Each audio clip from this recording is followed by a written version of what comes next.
Hola, ¿cómo estás? Espero que estés súper bien. This is Tamara Marie, host of the Learn Spanish con Salsa podcast. Now, before we jump into this episode, I wanted to let you know about a special opportunity that you're definitely going to want to take advantage of, especially if your goal is to become fluent in Spanish.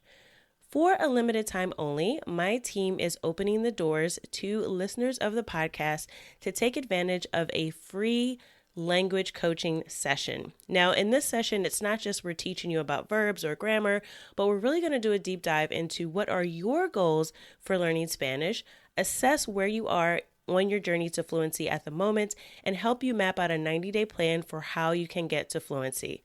So we are going to help you take your Spanish to the next level, whether you're afraid of speaking Spanish or you just get a little bit nervous when you're talking to native speakers, or maybe you've got some of the basics down, but you really know that you struggle with getting your Spanish to flow and your listening skills aren't up to par. Whatever it is, even if it is a specific grammar issue, we will help you map out how to tackle that. And normally these sessions do cost, so we are offering a few slots for free. There are limited spaces available and they'll only be open up through the end of the month. So make sure you sign up. Go to SpanishConSalsa.com/coach. That's SpanishConSalsa.com/coach to book your free language coaching session where we will help you map out a 90-day plan to get to Spanish fluency. Okay, let's get started with the episode. This episode of the Learn Spanish con Salsa podcast is brought to you by Yabla. Yabla provides language immersion through engaging videos for Spanish, English, Italian, French, German, and Chinese language learners. Yabla features authentic content by native speakers, custom playback, subtitles, learning games, and flashcards. Yabla is the premier language learning video platform with tools to enhance conversational understanding, such as the patented dictation game Scribe. Now, if you haven't tried out Scribe, I definitely recommend you check it out. It is a game changer when it comes to improving your listening comprehension, and it's the perfect way to practice active listening.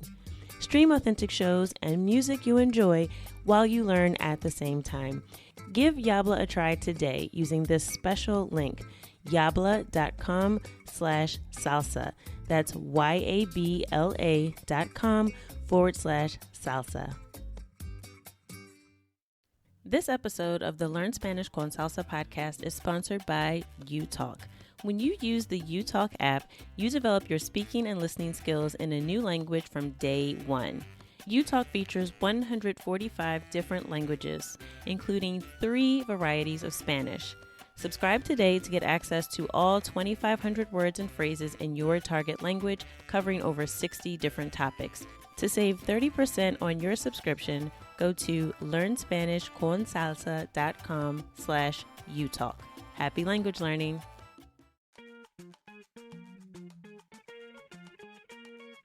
Bienvenidos! Welcome to the Learn Spanish con Salsa podcast, the show for Spanish learners that love music, travel, and culture. Close your grammar textbooks, shut down the language apps, and open your ears to how Spanish is spoken in the real world.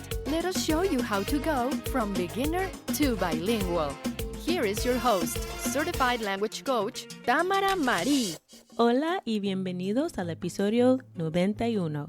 Welcome to episode 91 of the Learn Spanish con Salsa podcast. En este episodio, seguimos con mi historia loca de mi viaje a Brasil. Les he compartido cómo fui a Brasil sin una visa y me negaron la entrada al país. Desde aquí, acabé en Argentina sin saber si iba a poder conseguir una visa. En parte 2, voy a explicar cómo un guiño me ayudó a obtener una cita en el consulado de Brasil durante temporada alta y la suerte buena y suerte mala que tenía tratando de llegar a Río de nuevo. Voy a contarles la historia primero en español y luego en inglés. So if you're a beginner, I will be repeating the entire story in English after the Spanish version. I'll continue my crazy travel story from episode 25, where I shared how I went to Brazil without a visa and was denied entry into the country. From there, I ended up in Argentina without knowing if I'd be able to even get a visa. In part 2, I'll explain how a wink helped me get an appointment at the Brazilian consulate during high season and the good and bad luck I had trying to get back to Rio. Now, if you want to get the full transcript of this episode in Spanish and English, you can become a supporter of the show. Just go to learnspanishconsalsa.com/support to make a small donation, and you'll get access to all show transcripts and bonus materials. That's learnspanishconsalsa.com/support. Before I get started, I'll share some vocabulary for this episode. So if you're a beginner, listen for these key words as you hear the story. Fernet. Bitter Italian spirit, a popular drink in Buenos Aires. Decepcionada. Disappointed. Descargada. Discharged. Consulado. Consulate. Vegetariana. Vegetarian. Por casualidad. By chance. Descargar. To download. Esperanza. Hope. Porteño. Colloquial term for Buenos Aires. Milonga. Gatherings with an upbeat, fast tempo of tango music and dance. Guiño. Wink. Nos encontramos. We met up. Para colmo. To make things worse. Short for para como de males. Vos. The informal way of saying you, used instead of tú in Argentina. Enchufe. Outlet. Ahora empezamos la historia de viaje parte 2, la turista accidental en Buenos Aires. Que disfruten.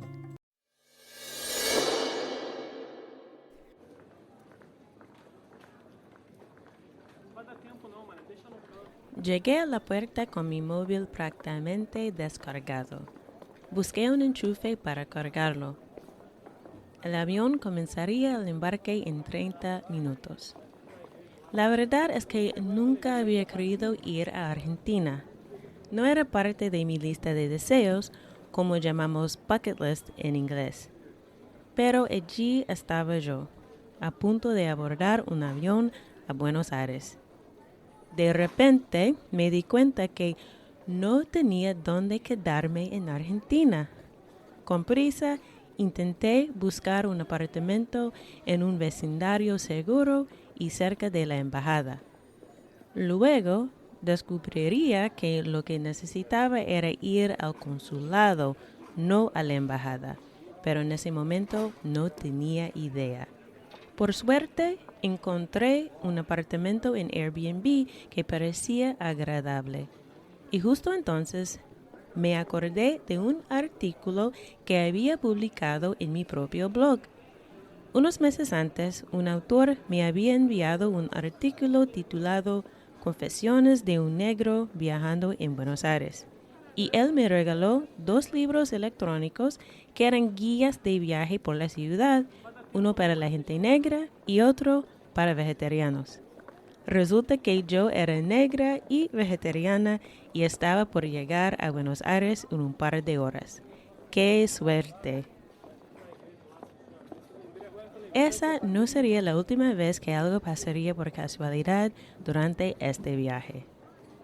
No quedaba mucho tiempo porque estaban a punto de empezar a embarcar el vuelo. Empecé a descargar los libros a toda prisa, porque el avión no tenía Wi-Fi. Durante el vuelo, leí ambos libros y me sentía un poquito más preparada. Descubrí algunos trucos útiles, como el proceso de cambiar dinero y cuáles barrios eran seguros. Y lo más importante, con comida vegetariana. El avión aterrizó sin problemas en Buenos Aires y con mi conexión de internet restablecida en el aeropuerto, busqué información en el sitio web de la Embajada de Brasil para averiguar mis siguientes pasos. El sitio decía que si un extranjero americano llegaba a Brasil sin documentos, no podrían ayudarlo. En cambio, habría que ir al consulado de Brasil para pedir una visa. Era domingo y todas las oficinas estaban cerradas. Para colmo, no había citas disponibles hasta marzo, después del carnaval. Allí estaba yo, en otro aeropuerto, sin dinero ni opciones. Parecía que no tenía buena suerte con los viajes y nunca podría ir a Brasil. En la fila de la aduana empecé a sentirme muy débil y nauseabunda. No podía pararme y me senté en el piso al lado de mi maleta mientras esperaba. Había demasiado calor y mucha humedad dentro del aeropuerto. Sin esperanza ni fuerzas, fui a buscar un lugar para cambiar mis dólares americanos en pesos argentinos. Pero más mala suerte. Todos los cajeros automáticos estaban vacíos. Había leído en el libro electrónico que no era fácil encontrar efectivo en Buenos Aires y tenía razón. Fui a buscar un taxi que aceptara tarjetas de crédito.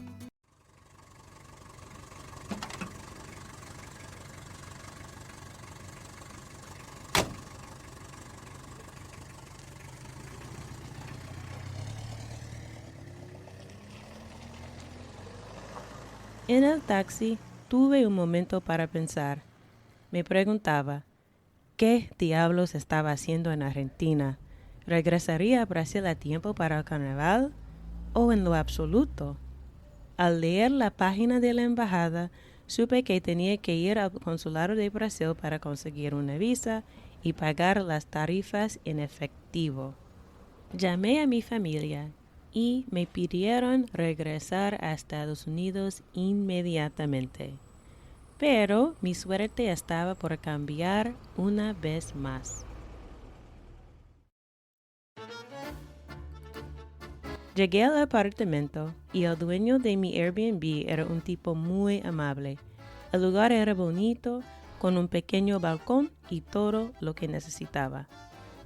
«Qué bueno que vos hablas castellano», me dijo con su fuerte acento porteño. Eso me recordó que también tenía un contacto en Buenos Aires, alguien que había escrito otro artículo para mi blog sobre el español de Argentina. ¡Qué casualidad! Le envié un mensaje y decidimos encontrarnos para almuerzo. Antes de dejarme con las llaves del apartamento, o llaves, como él decía, el dueño del apartamento me contó que podía ayudarme a conseguir efectivo. Le di algunos billetes con fe y confianza, y cuando regresó le expliqué mi situación. Necesitaba tomar fotos tipo pasaporte e imprimir algunos documentos para llevar al consulado. Me ayudó a encontrar una tienda y culminé todas las tareas por la tarde. Por fin, la hora de ir al consulado había llegado.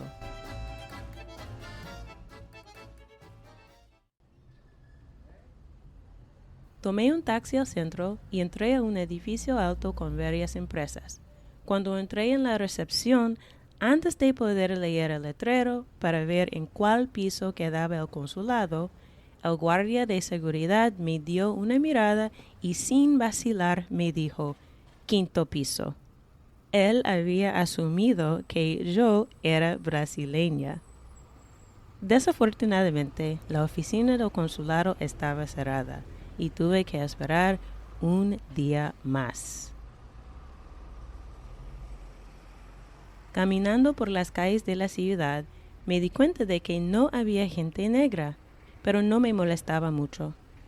Pero para ellos fue raro ver una persona como yo.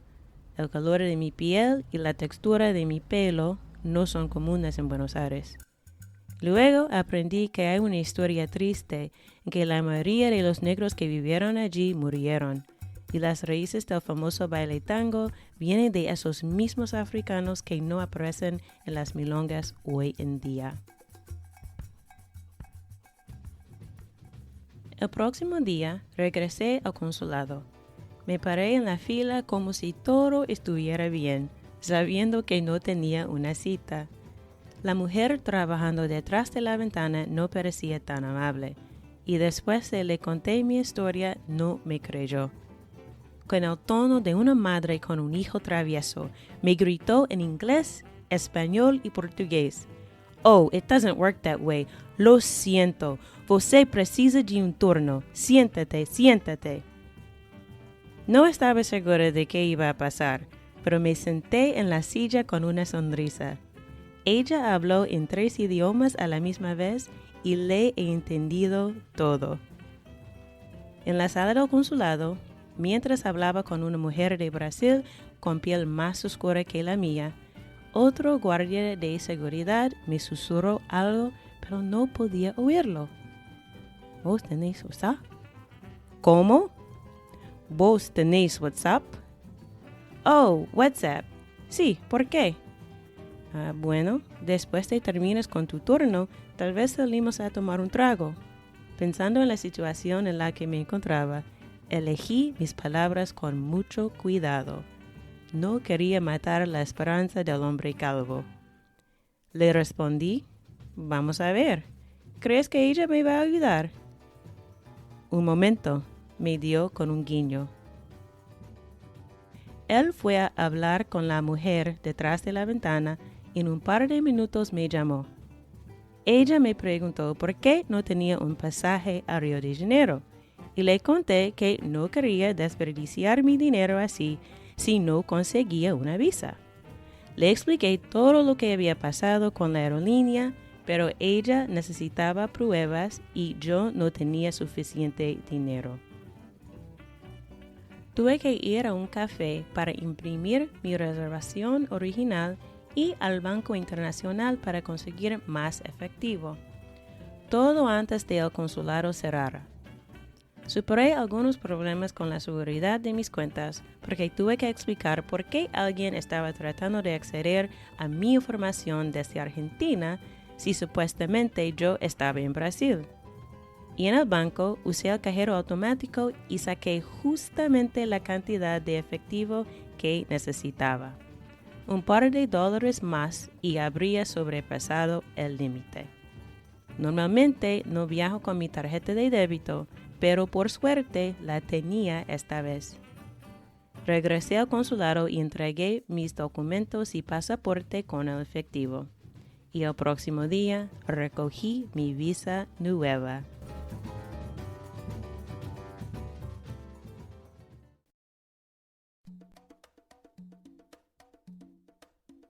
Esa misma noche fui a bailar salsa. Conocí a los salseros de Buenos Aires y probé Fernet por primera vez. Les pedí llevarme a un lugar con tango y no estuve decepcionada.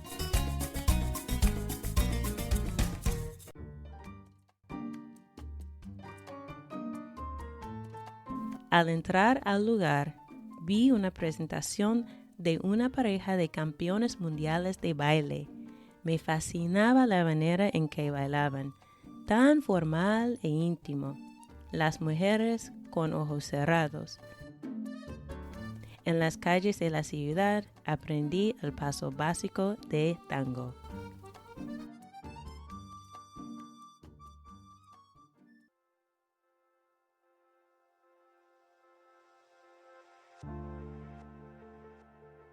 Después de tanta locura, decidí ir a buscar un sitio para relajarme. Por suerte, encontré un centro de meditación que daba a un par de cuadras de mi apartamento. Más temprano ese año, había querido empezar una práctica de meditación. He leído que los científicos afirman que es buena para la memoria, el estrés y el manejo de las emociones. Encontré una clase de meditación en mi ciudad y fui a aprender cómo hacerlo. Fue en un templo budista y un mes antes de mi viaje hicieron una meditación guiada con oraciones por el protector, entre comillas.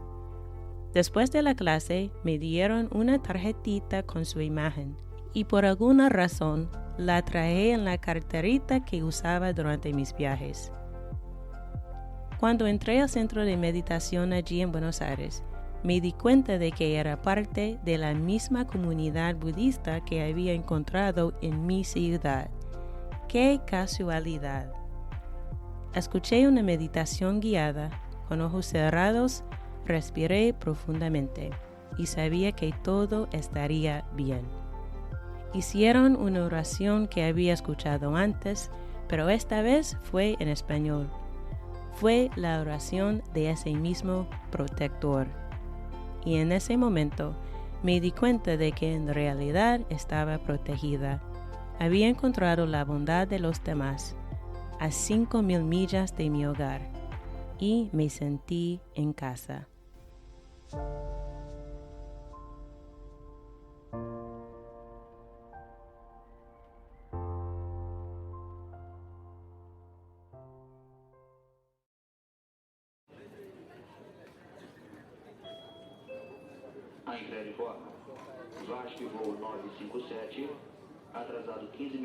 La tarde siguiente abordé otro avión a Brasil, pero esta vez entré al país sin problemas. Mi amigo y yo nos encontramos en el aeropuerto y por la noche nos fuimos a Río para empezar las fiestas de carnival.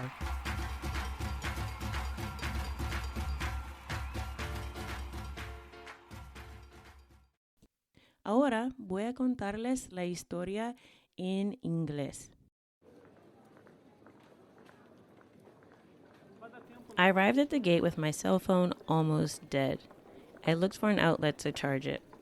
The plane would start boarding in 30 minutes. The truth is that I never wanted to go to Argentina. It wasn't on my bucket list. But there I was, about to board a plane to Buenos Aires. Suddenly, it dawned on me that I didn't have anywhere to stay in Argentina.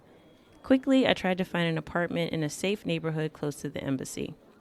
Later, I would find out that I needed to go to the consulate, not the embassy. But at that time, I had no idea. Luckily, I found an apartment on Airbnb that seemed nice. And right then, I remembered an article that I'd published on my own blog. A few months prior, an author had sent me an article called Confessions of a Black Man Traveling in Buenos Aires. And he gave me 2 ebooks that were travel guides for the city. One for Black people and the other for vegetarians.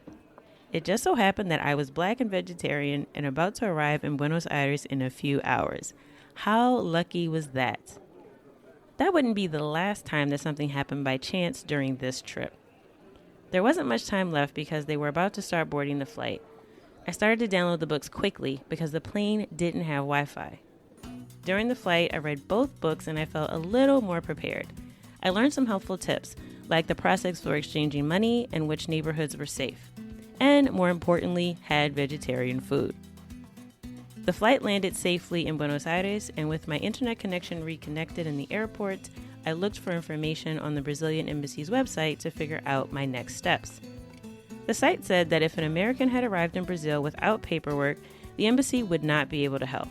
Instead, I'd have to go to the Brazilian consulate to request a visa. It was Sunday, and all of the offices were closed. On top of that, there were no appointments available until March, after Carnival. There I was in another airport with no money and no options. It seemed that I just didn't have good luck with traveling, and I would never be able to go to Brazil. In the line at customs, I started to feel weak and nauseous.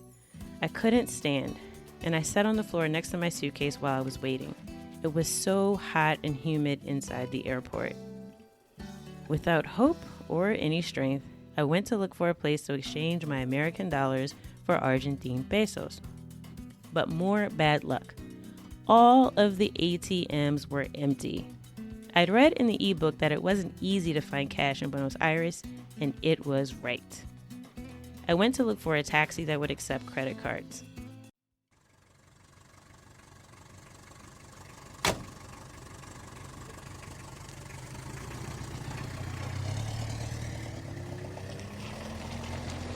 In the taxi, I had a moment to think. I asked myself, what the hell was I doing in Argentina?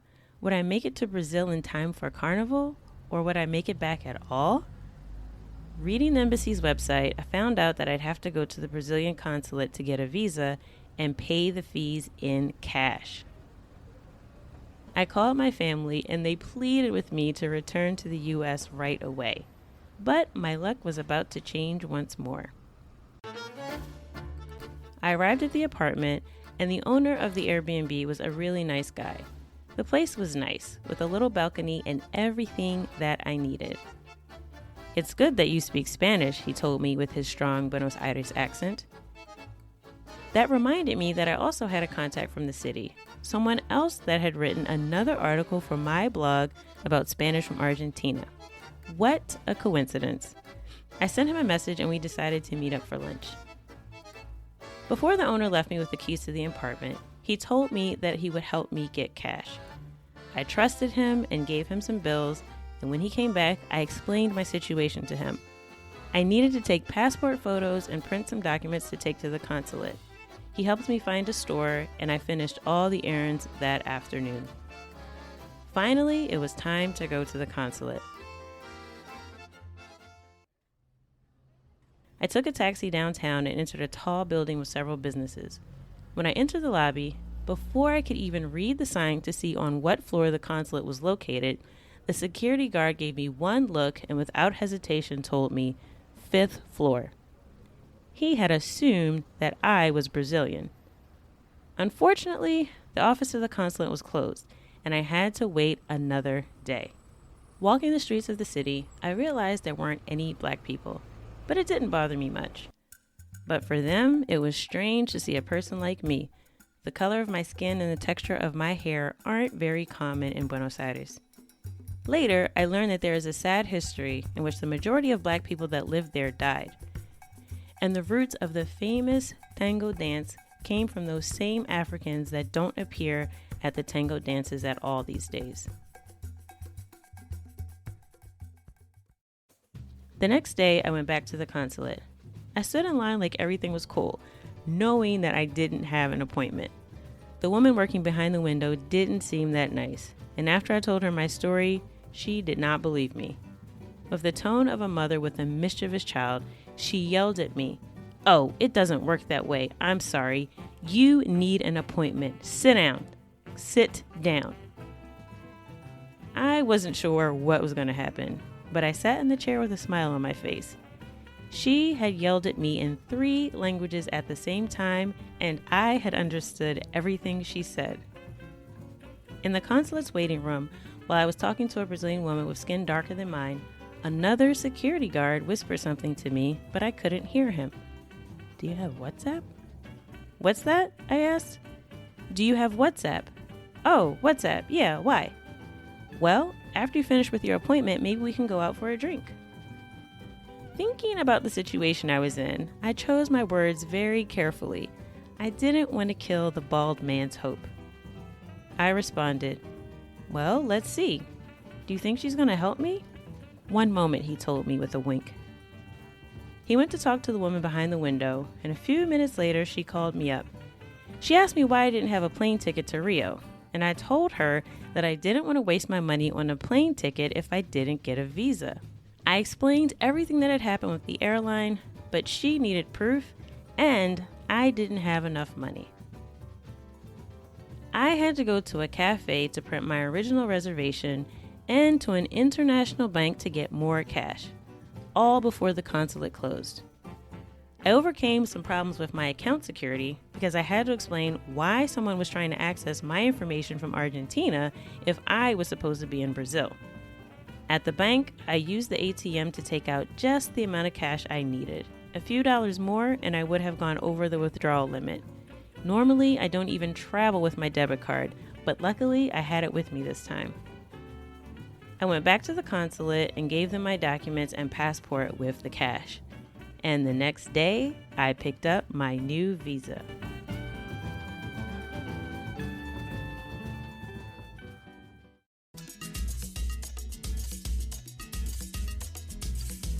That same night, I went out salsa dancing.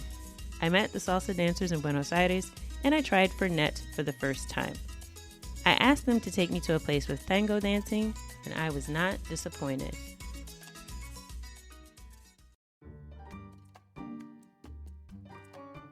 As we entered, I saw a performance by a couple of world dance champions. The way they danced fascinated me. So formal and intimate. The women with their eyes closed. In the streets of the city, I learned the basic step of tango.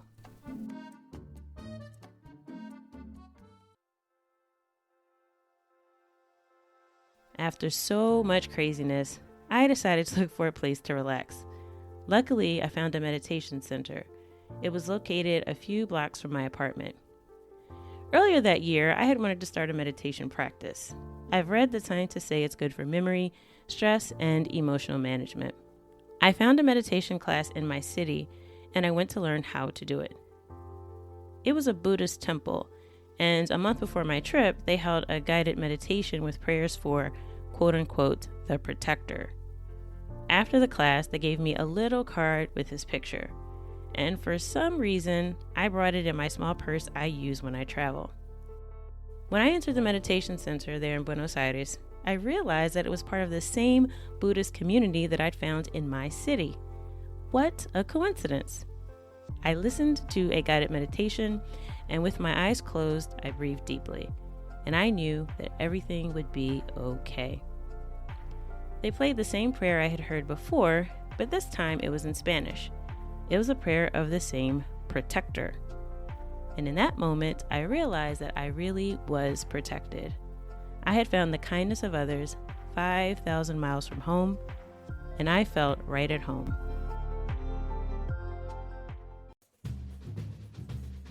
The following afternoon, I boarded another plane to Brazil, but this time I entered the country with no problem.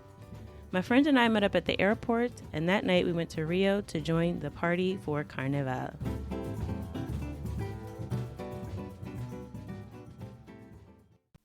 I hope you enjoyed my crazy travel story to Brazil, and I will be sharing more stories in the future. Don't forget, if you want to download the full transcript in Spanish of this episode, plus the translation to English, become a supporter of the show. Go to learnspanishconsalsa.com/support, and you'll be able to access the show notes for all of our episodes, as well as transcripts and other bonus material. That's learnspanishconsalsa.com/support. I hope that something you heard in today's episode has helped you go at least un paso más cerca, one step closer, from Spanish beginner to bilingual. Hasta la próxima.